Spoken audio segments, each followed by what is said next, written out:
అప్పుడప్పుడు కొన్ని సినిమాలు వస్తాయి, ఆడియన్స్ ఒకటి ఎక్స్పెక్ట్ చేస్తే మరొకటి వాళ్లకు చూపించి మొత్తానికే దెబ్బ పడేలా చేస్తాయి. ఈ కోవలోకే వస్తుంది రీసెంట్ గా వచ్చిన మాస్ మహారాజా రవితేజ హరీష్ శంకర్ల కాంబినేషన్ లో రూపొందిన మిస్టర్ బచ్చన్ సినిమా.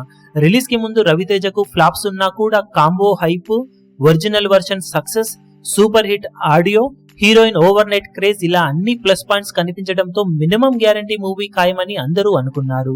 కట్ చేస్తే మొదటి ఆటకే ఎక్స్ట్రీమ్ నెగటివ్ టాక్ ను సొంతం చేసుకున్న ఈ సినిమా ఏ దశలో కూడా మెప్పించలేక మొదటి వారానికే చేతులు ఎత్తేసింది. పరుగును పూర్తి చేసుకుని తీవ్రమైన నష్టాలను దక్కించుకుంది. ఇక డిజిటల్లో రిలీజ్ అయిన 4 వారాలకు వచ్చేసిన ఈ సినిమాకు ఇక్కడ నుండి రెస్పాన్స్ మరో లెవెల్లో నెగిటివ్ గా వస్తూ ఉంది. అది దారుణంగా ఉందనే చెప్పాలి సోషల్ మీడియాలో.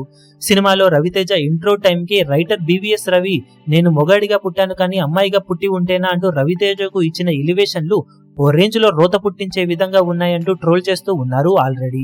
ఇక హీరోయిన్ డబ్బింగ్ కానీ హిందీ ఓల్డ్ సాంగ్స్ కానీ పరమ బోరు కొట్టించగా ఎలాగోలా ఫస్ట్ హాఫ్ లో సత్య కామెడీ అక్కడక్కడ యావరేజ్ గా అనిపించిన సెకండ్ హాఫ్ లో ఒక్క సిద్ధు జొన్నలగడ్డ స్పెషల్ ఎంట్రీ తప్పితే సినిమా మొత్తం పరమ రోత పుట్టించింది అంటూ ఓ రేంజ్ లో ట్రోల్స్ పడుతున్నాయి సినిమా మీద సోషల్ మీడియాలో. ఒరిజినల్ ను పూర్తిగా చెడగొట్టిన హరీష్ శంకర్ ఫోకస్ ఎక్కువగా హీరోయిన్ గ్లామర్ మీదే పెట్టి ఇతర అంశాలను అసలు ఏమాత్రం పట్టించుకోలేదని, అవి ఆడియన్స్ కు నచ్చుతాయో లేదో అని కూడా ఆలోచించకుండా ఆ సన్నివేశాలను తెరకెక్కించారంటూ తీవ్రంగా విమర్శిస్తున్నారు.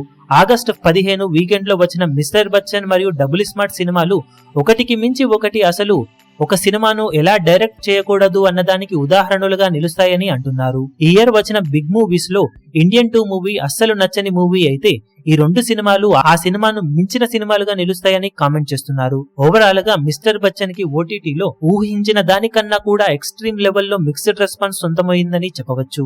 ఓ రేంజ్ లో ట్రోల్స్ పడుతూ ఉండటంతో ఈ సినిమా బాక్సాఫీస్ రిజల్ట్ కి ఇది సరైన ట్రోల్సేనని చెబుతున్నారు చాలా మంది. ఇలాంటి రెస్పాన్స్ తర్వాత రవితేజ మాత్రం బాక్సాఫీస్ దగ్గర అప్కమింగ్ మూవీతో సరైన కంబ్యాక్ ఖచ్చితంగా సొంతం చేసుకుని తీరాల్సిందేనని అందరూ అభిప్రాయపడుతున్నారు. ఈ వీడియో మీకు నచ్చినట్లయితే లైక్ చేయండి, షేర్ చేయండి, ఛానల్ ను సబ్స్క్రైబ్ చేయడం మాత్రం మరవకండి. ఏ చిన్న అప్డేట్ ను మిస్ అవ్వకూడదు అనుకుంటే బెల్ ఐకాన్ ను ప్రెస్ చేయండి.